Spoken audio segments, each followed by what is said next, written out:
महादेव के एकलिंग महादेव के भारत माता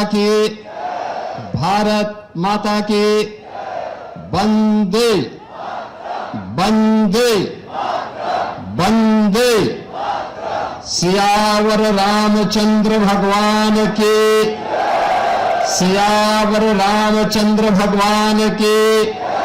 महाराणा कुंभा के महाराणा सांगा के महाराणा प्रताप के महारानी पद्मिनी के नमः पार्वती पतिये हर हर।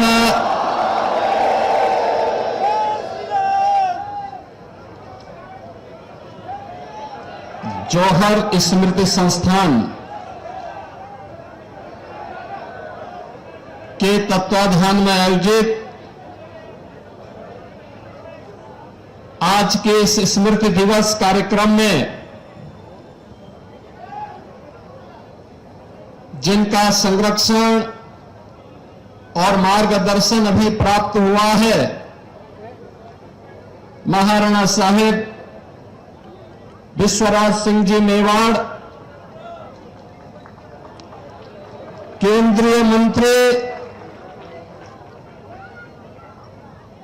और जो लगातार कई वर्षों से मुझे यहां पर इस आयोजन में भागीदार बनने के लिए कह रहे थे, लेकिन संजोग नहीं बन पा रहा था। ऐसे जोधपुर के लोकप्रिय सांसद और केंद्रीय मंत्री माननीय श्री गजेंद्र सिंह शेखावत जी, राजस्थान सरकार के मंत्री कर्नल राज्यवर्धन सिंह राठौर जी, राजस्थान सरकार के ही मंत्री श्री गौतम दत्त जी, माननीय सांसद श्री सीपी जोशी जी, पूर्व राज्यपाल और जिनकी पुस्तक जयमल वंश प्रकाश बदनौर मेड़तिया राठौरों के इतिहास के बारे में, जिनके गौरवशाली बलिदान के इतिहास को आज भी भारत का इतिहास स्मरण करके नमन करता है, ऐसे पूर्व मंत्री और पूर्व राज्यपाल माननीय बीपी सिंह जी,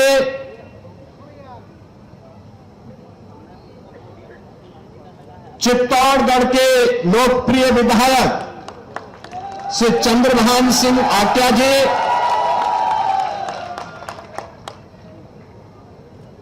विजयपुर संस्थान के अध्यक्ष रावत नरेंद्र सिंह जी, यहां पर उपस्थित योगी बाबा निरंजन नाथ जी, अध्यक्ष मेवाड़ क्षत्रिय महासभा से अशोक सिंह मेहता वाला जी, महामंत्री जौहर स्मृति संस्थान से तेजपाल सिंह सत्तावत जी, पूर्व मंत्री और लोकप्रिय विधायक श्री चंद कृपलानी जी, माननीय विधायक नीमच श्री दिलीप सिंह परिहार जी, माननीय विधायक सिताना मारवाड़ श्री हमीर सिंह जी, माननीय विधायक मसूदा श्री वीरेंद्र सिंह जी, माननीय विधायक अर्जुन जी, सम्मानित मंच, पूज्य संतजन, आज के समारोह में उपस्थित हमारे सभी माताएं, बहनें, नौजवान साथियों और स्मृति संस्थान के श्रद्धांजलि समारोह में उपस्थित राजस्थान और आसपास के सभी क्षेत्रों से उपस्थित बहनों और भाइयों, आज मुझे यहां पर प्रातःकालीन सत्र में इस वीर भूमि को नमन करने महारानी पद्मावती के जौहर स्थल को नमन करने और माता कालिका के मंदिर में दर्शन करने का सौभाग्य प्राप्त हुआ है। बहनों और भाइयों, मैंने जब यहां की इस धरा को नमन किया और इस समारोह के बारे में, यहां के कार्यक्रमों के बारे में मुझे जब जानकारी दी जा रही थी और यहां पर जो मुझसे पूर्व जिन वक्ताओं ने अपने बातों को यहां पे रखा भी, ये लगता था कि ये भारतीय नारी के शौर्य को, उनके अस्मिता को, उनके स्वाभिमान को सम्मान देने का एक कार्यक्रम महारानी पद्मिनी ने हमें विरासत में सौंपी है और उसको नमन करके हम नारी गौरव को एक नई ऊंचाई प्रदान करने के लिए, अपने दायित्वों का निर्वहन करने के लिए यहां पर आए हैं। मेरा मानना है कि भारत की अमर गाथा है जो नारी अस्मिता, नारी सम्मान और नारी स्वावलंबन का एक नई प्रेरणा हम सबको प्रदान कर रहा है। मैं आभारी हूं, अभी यहां पर महाराणा साहब ने जो बात यहां पर कही है, और मैं सही बता रहा हूं, हम लोग आज उत्तर प्रदेश में अगर कुछ कर पा रहे हैं तो तेज इसी राजस्थान का तेज है, यही चित्तौड़गढ़ का तेज है।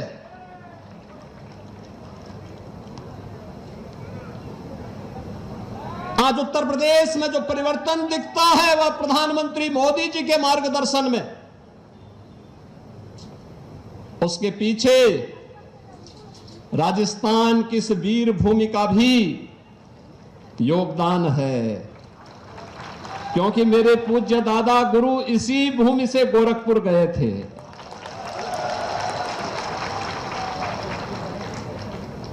यही वीर भूमि है और इसीलिए मुझे लगता है जब भी राजस्थान के, चित्तौड़गढ़ के, मेवाड़ के शौर्य और पराक्रम की बात आती है, यहां के वीरों के शौर्य और पराक्रम की बातें सामने आती हैं, जब वीरांगनाओं के जौहर को हम स्मरण करते हैं और मीराबाई की भक्ति की उस धुन से भारत अभिभूत होता है, तो हम सब उससे एक नई प्रेरणा प्राप्त करते हैं। याद करिए,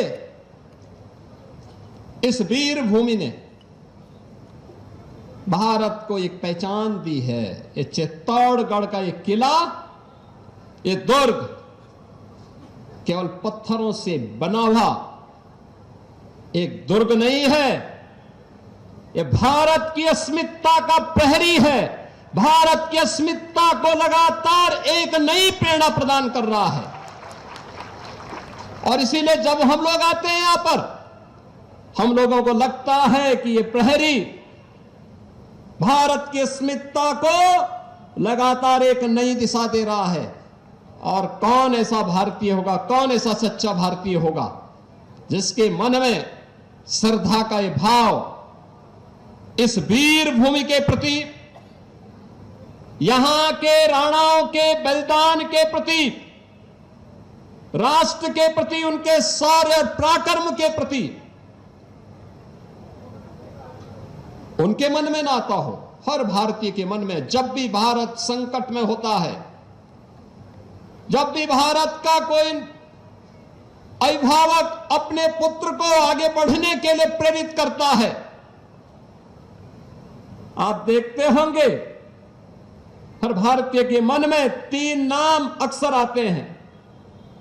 महाराणा प्रताप का नाम आता है, छत्रपति शिवाजी महाराज का नाम आता है, गुरु गोविंद सिंह जी महाराज का स्मरण आता है। इन राष्ट्र नायकों ने अपने लिए नहीं लड़ा था,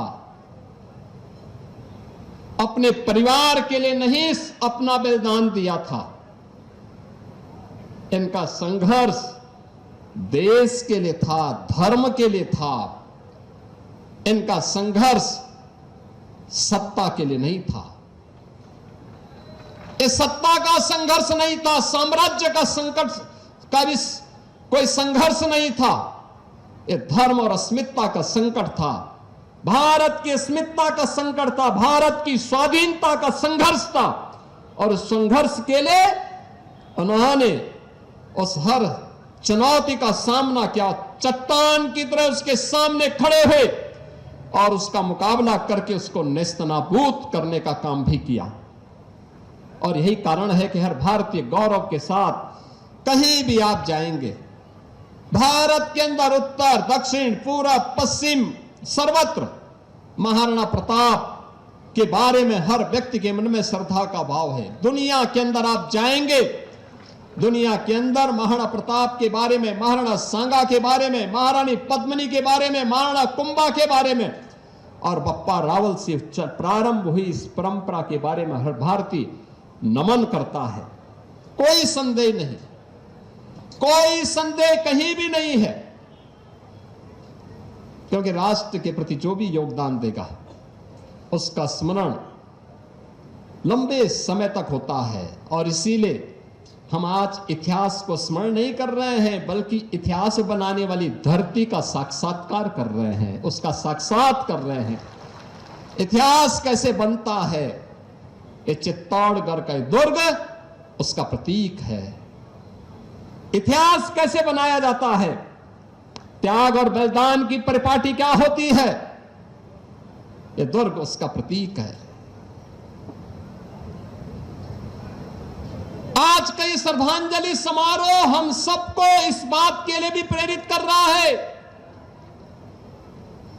इस बात के लिए भी प्रेरणा दे रहा है कि आने वाले समय में किसी बेटी और किसी बहन को इस प्रकार के दौर से न गुजरना पड़े, उस प्रकार की स्थितियों का सामना न करना पड़े।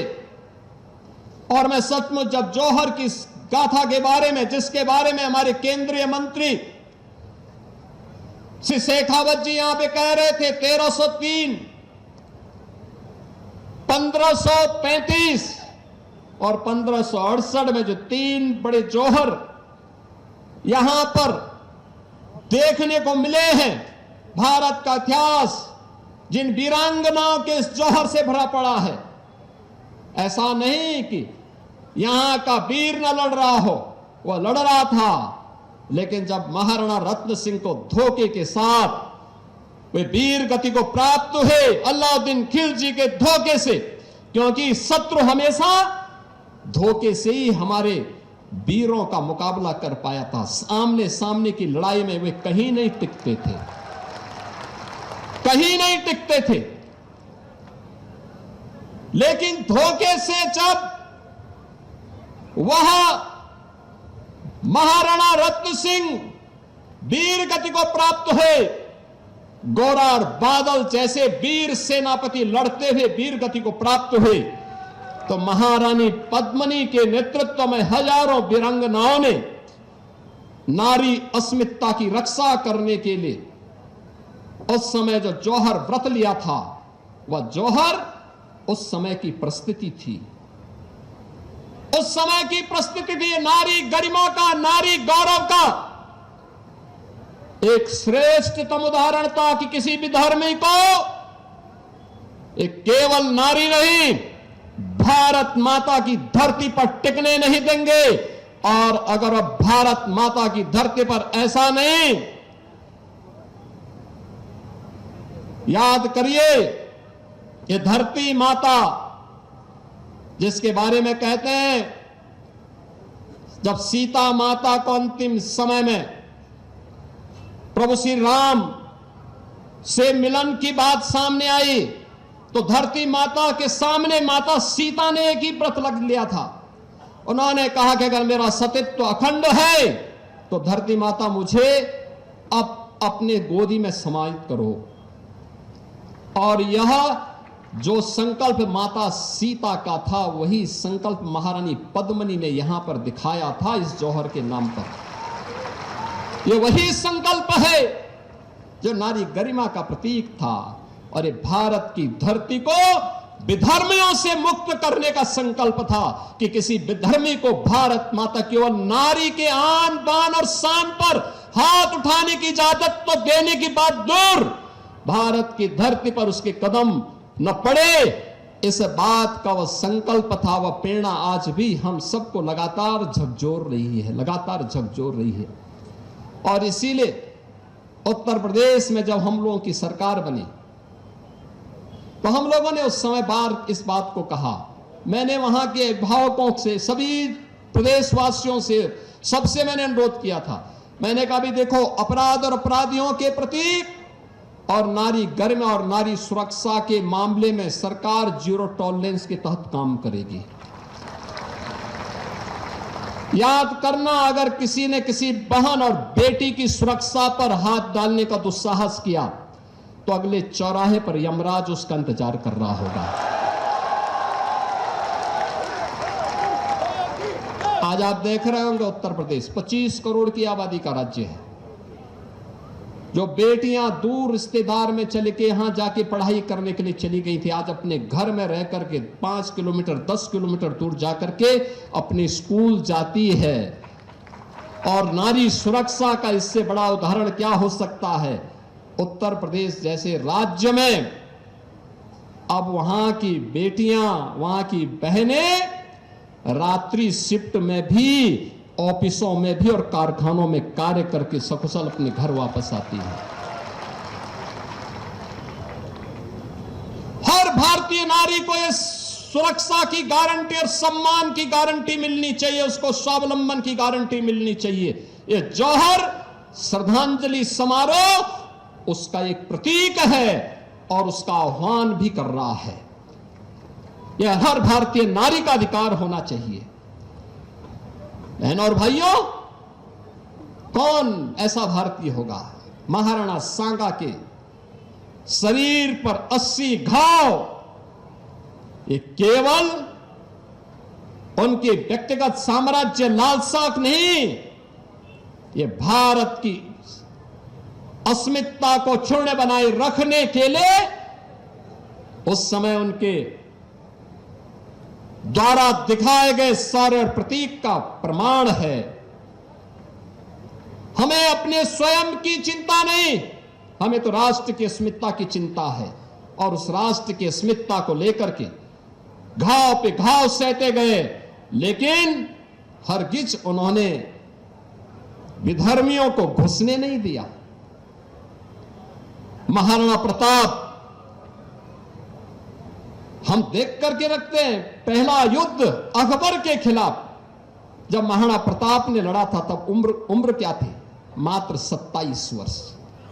जो हटी राखे धर्म को तही राखे करतार का आह्वान करके मात्र 27 वर्ष की उम्र में उनके द्वारा पहला युद्ध अकबर के खिलाफ लड़ा जाता है। अकबर के बारे में कहा जाता था कि भारत के अंदर उनका साम्राज्य बोल रहा है, लेकिन अकबर को दांतों तले चने चबाने के लिए मजबूर कर दिया था।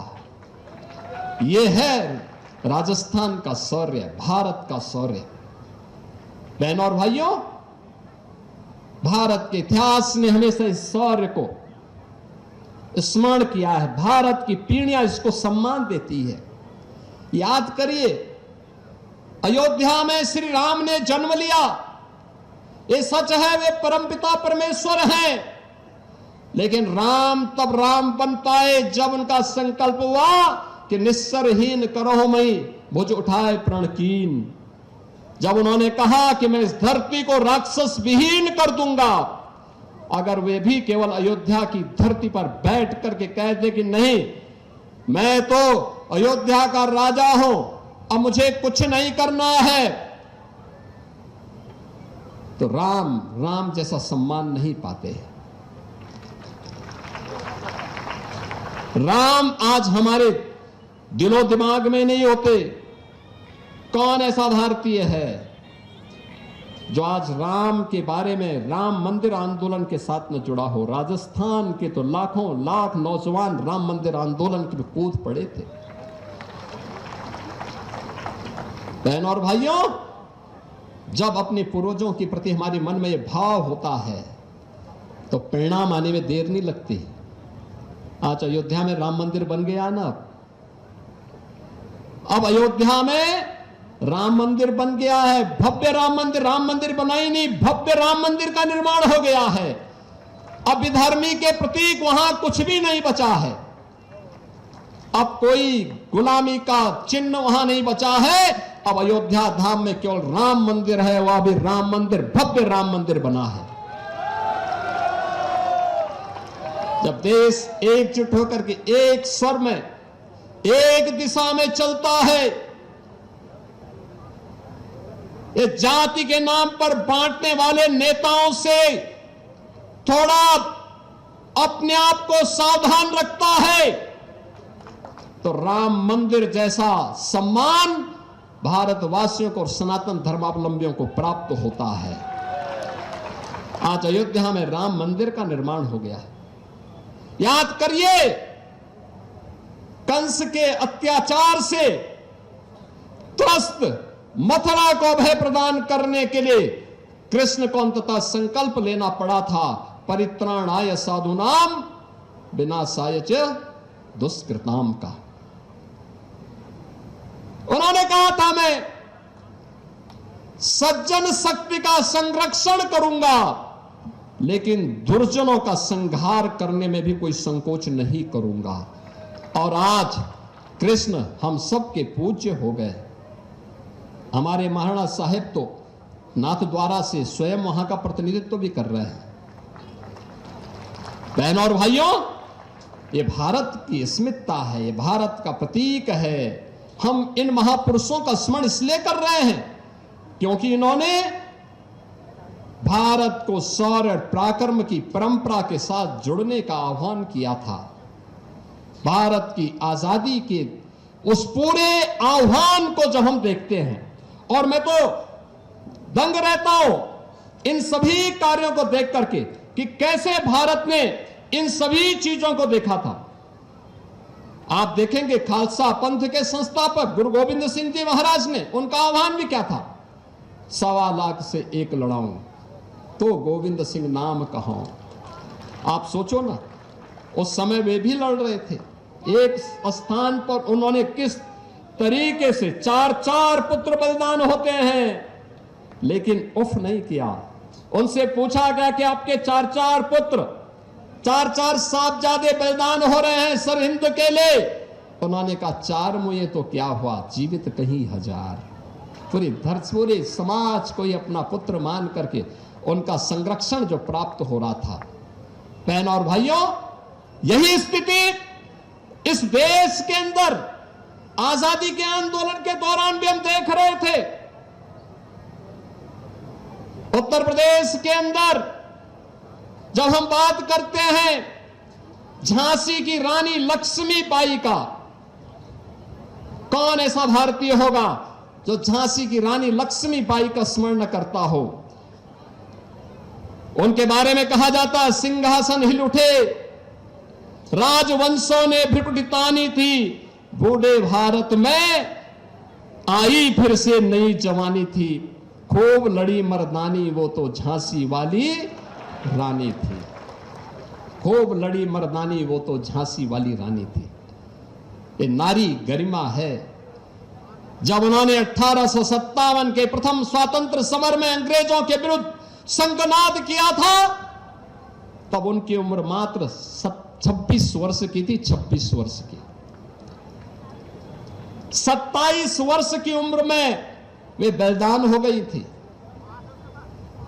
ये भारत की नारी है, और उस भारत की नारी ने उसी रूप में भारत का आह्वान किया था और भारत को उसी रूप में आगे बढ़ाने का काम किया था। कौन ऐसा भारतीय होगा जो नेताजी सुभाष चंद्र बोस का स्मरण न करता हो? उन्होंने भी तो आह्वान किया था, तुम मुझे खून दो, मैं तुम्हें आजादी दूंगा। ये नारा केवल बंगाल के लिए नहीं था, पूरे भारत के लिए था, पूरी भारत की आजादी के लिए था। नेताजी सुभाष चंद्र बोस होते तो भारत का विभाजन नहीं होता, पापी पाकिस्तान भी नहीं होता।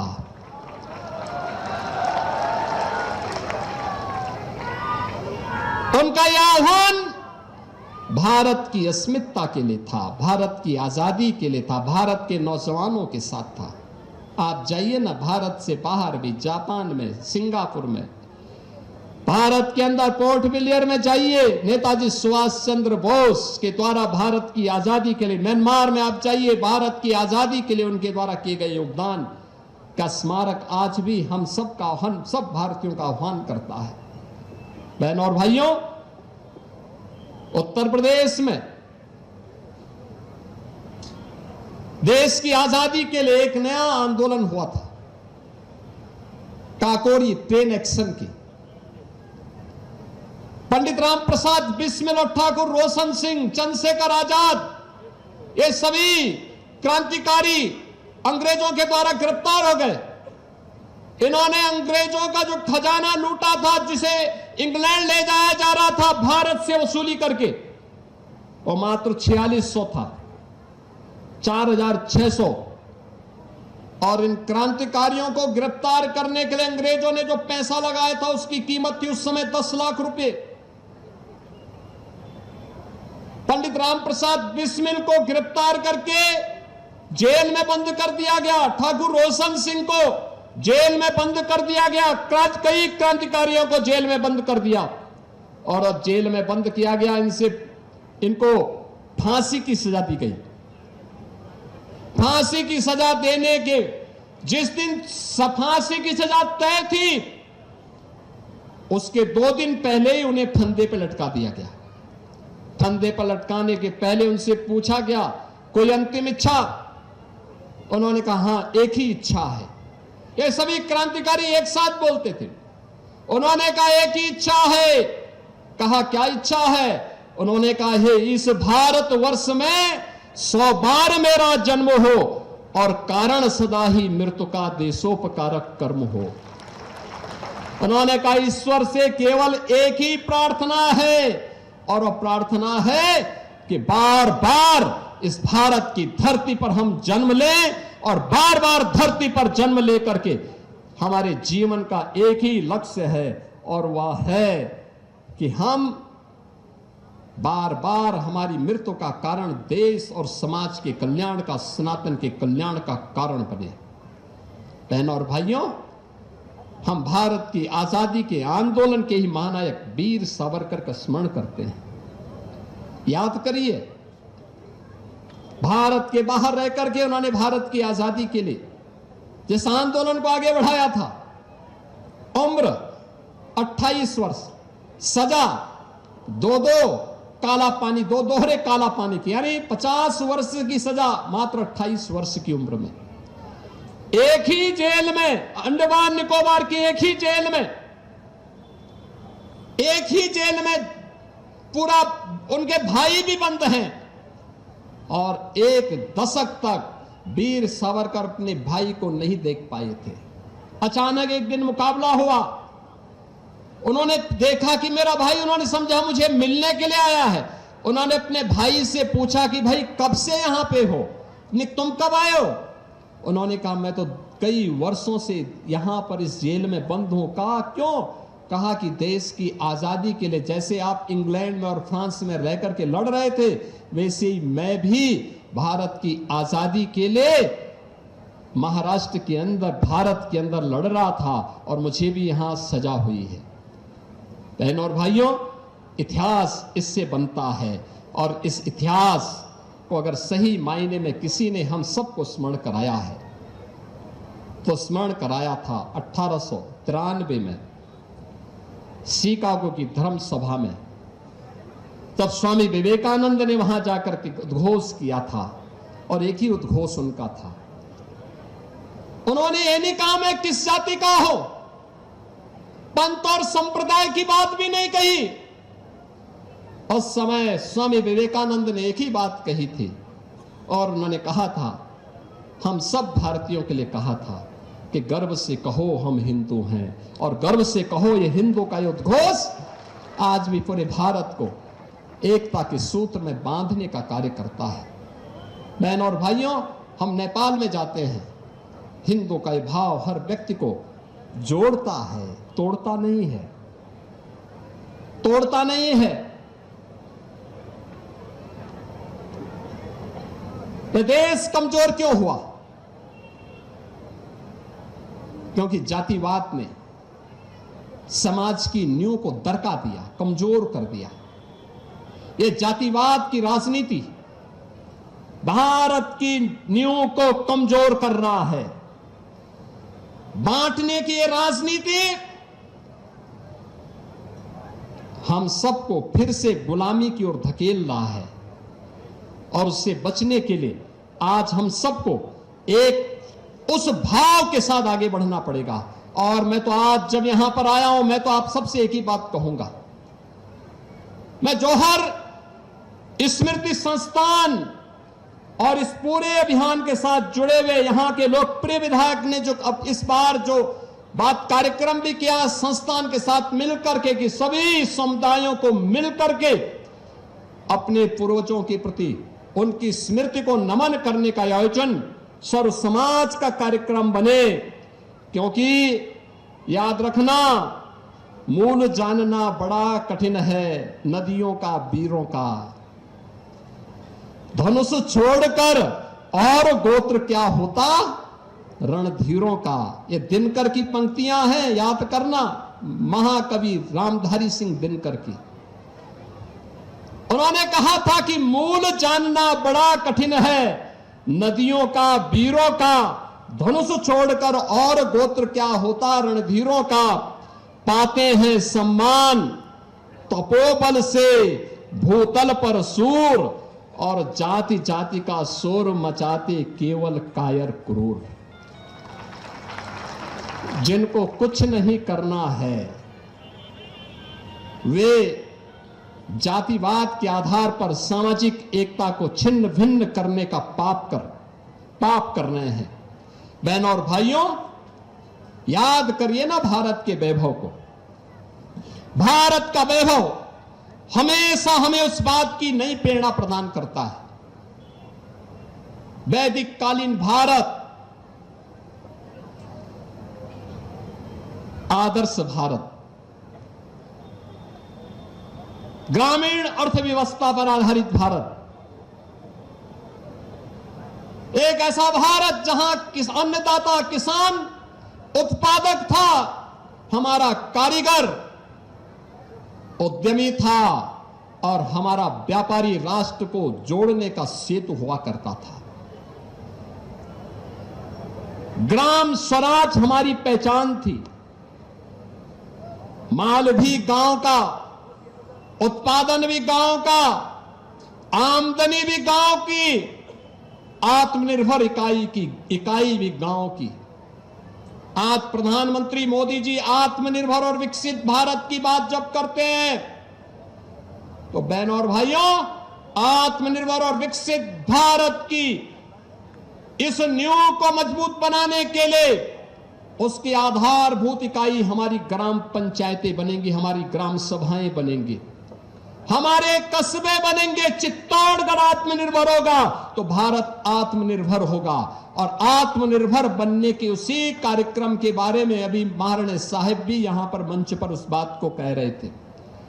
ये वही कहानी है, जब भी आक्रांता आते हैं, आक्रांता केवल साम्राज्य को लूटते ही नहीं, नारी अस्मिता के साथ खिलवाड़ ही नहीं करते, हमारी संस्कृति को, हमारी परंपरा को, हमारी बौद्धिक संपदा को रौंदने का काम भी करते हैं, लूटने का काम भी करते हैं। और उनके द्वारा यहां के तो उस समय जो शोषण की प्रवृत्ति पैदा की गई थी, उस शोषण की दुष्प्रवृत्ति का परिणाम क्या था?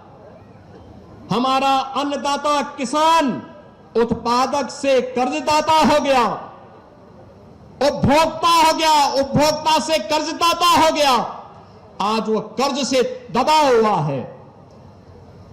हमारा कारीगर श्रमिक होकर के बेरोजगार हो गया और व्यापारी वह कर्ज के बोझ के तले वह भी इधर से उधर जाकर के अपने आजीविका के लिए भटकता हुआ दिखाई दिया है।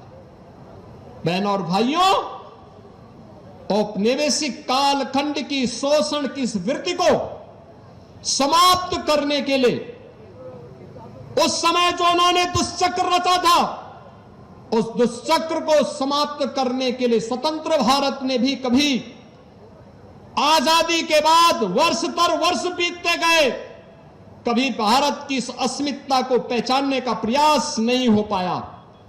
ये भारत फिर से गौरव के साथ आगे बढ़ सके।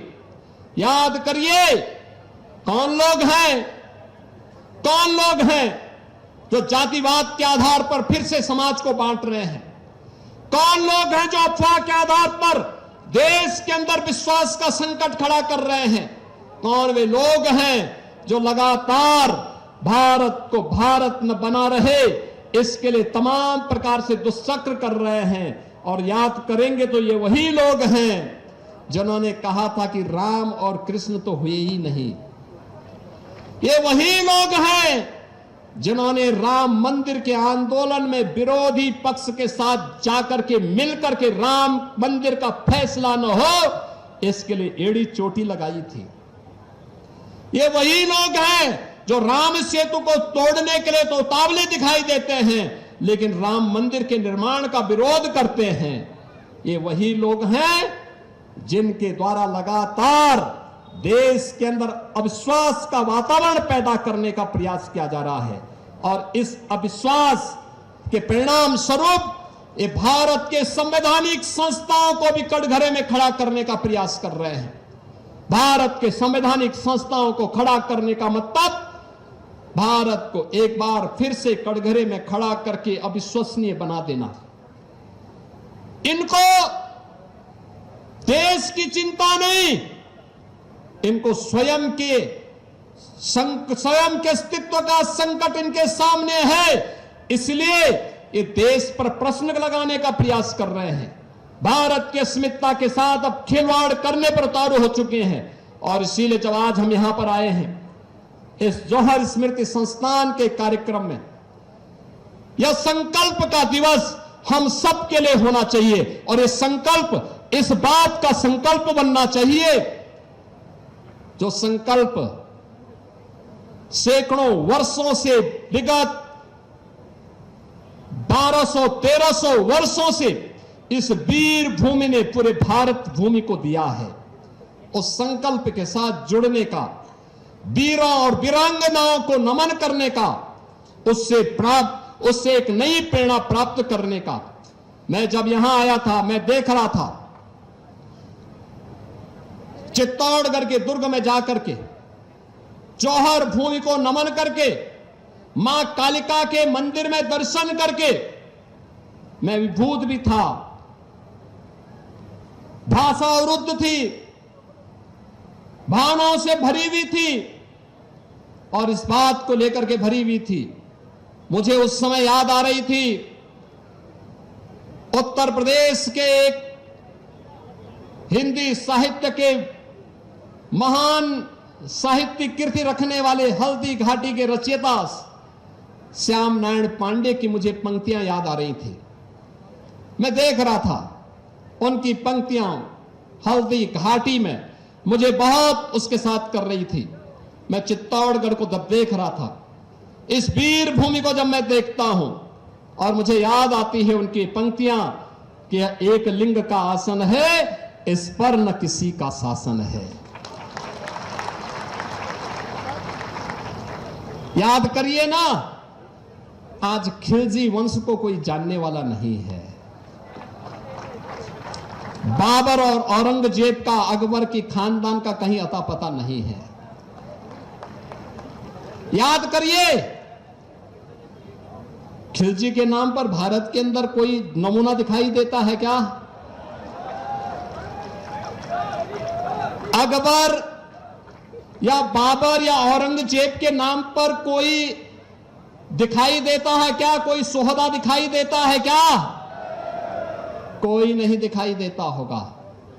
लेकिन महाराणा प्रताप की वंशावली, महाराजे साहब की उपस्थिति आज भी सैकड़ों वर्षों के बाद हमारे सामने है। वीरांगना पद्मनी की वंशावली हमारे सामने है। वीर हमीर की वंशावली हमारे सामने है। और इसीलिए तो हमने कहा कि एक लिंग का आसन है, इस पर न किसी का शासन है।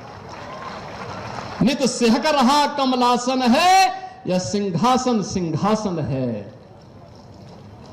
यह सम्मानित अधिराजों से, अर्चित राज समाजों से इसके पदरज पोछे जाते, भूपों के सिर के ताजों से। इसकी रक्षा के लिए हुई कुर्बानी पर कुर्बानी है, और राणा तो इसकी रक्षा कर या सिंहासन अभिमानी है।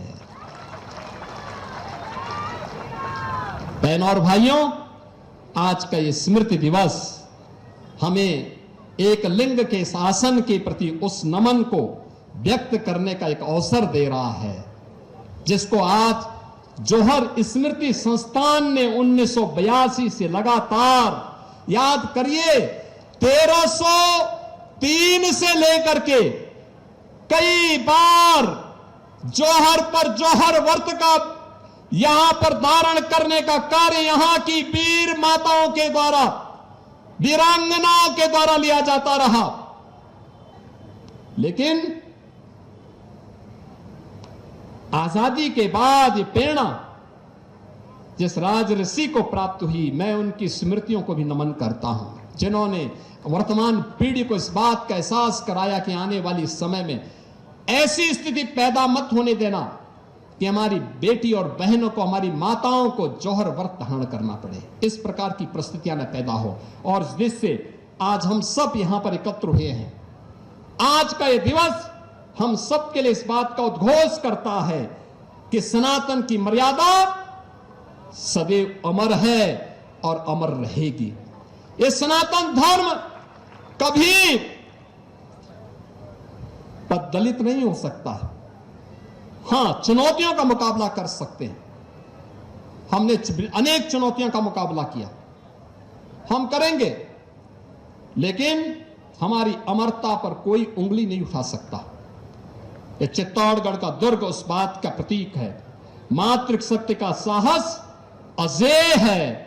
आज का उद्घोष इस बात को हमें स्मरण दिला रहा है कि हमारी मातृशक्ति का जो साहस है वह सदैव अजेय था और अजेय बना रहेगा। और स्वाभिमान की ज्वाला जो इस जौहर से 1303 में प्रज्वलित हुई थी, वह शाश्वत है, वह शाश्वत बनी रहेगी।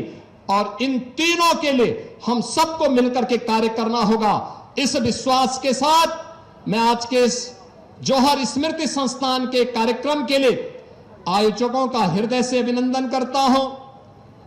मैं यहां पर महारानी पद्मनी के साथ अलग अलग कालखंड में हुए जौहर व्रत को धारण करने वाली उन वीरांगनाओं और वीर माताओं के प्रति नमन करता हूं, उन्हें विनम्र श्रद्धांजलि अर्पित करता हूं। यहां के सभी वीर योद्धाओं को, बलिदानियों को और महाराणा की इस महान परंपरा को भी, उनकी स्मृतियों को नमन करते हुए, आप सबका अभिनंदन करते हुए अपनी वाणी को विराम देता हूं। धन्यवाद। जय हिंद, जय जय श्री राम।